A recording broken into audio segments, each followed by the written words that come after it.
So I want to talk to the church for a bit tonight. So, if you're wondering why God seems quiet at times, or like He's not really moving, there's some questions that we should ask ourselves. I always like going to the day of Pentecost and Acts when talking about a move of God because I feel it gives a clear description. So, in Matthew 18, verses 19 and 20, it says, "Again I tell you that if two of you on earth agree about anything you ask for, it will be done for you by my Father in heaven. For where two or three come together in my name, there I am with them." Just like in Acts, when the disciples were in the upper room, there was community, people united for the same purpose. So, the first question, are you the only one asking? Probably not, but if you feel like you are, and God isn't moving, bring others into prayer, pray in agreement with you. Get that community going. The other question gets a lot more personal. See, Matthew 7 to 8 says, "Ask and it will be given to you. Seek and you will find. Knock and the door will be open to you. For whoever asks receives. He who seeks finds. And to him who knocks, the door will be opened." So, I've never met anybody who hasn't played hide and seek before. When you play, everyone hides and one person seeks. They look everywhere.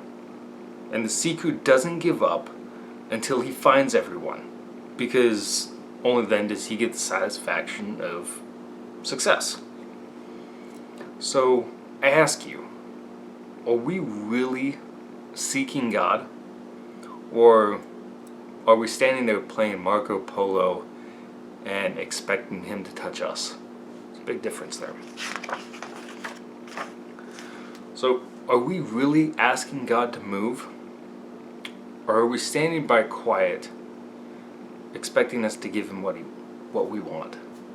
Expecting Him to give us what we want? Are we really knocking? Or are we standing on the doorstep, expecting the door to open on its own?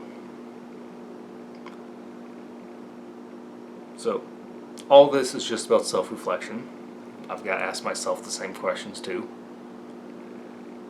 But I think there's a reason why God tends to move more frequently and powerfully during events like Women of Faith, Acquire the Fire, Youth Convention, and Ranger camps than in our own churches. People go to these events specifically looking for God to impact their lives, and church on Sunday more as a religious obligation. I'm guilty of the same thing.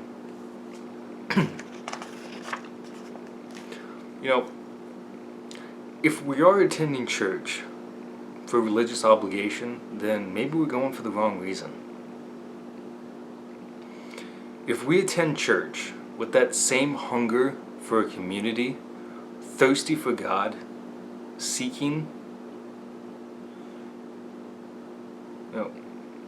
I think the floodgates would open.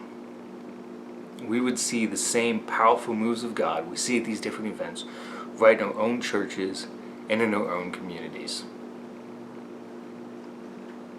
These are my thoughts for tonight. So, if you like what I got to say, hit like. If you want to hear more, subscribe or like my page. And please, if you think what I'm saying is true and accurate, share it.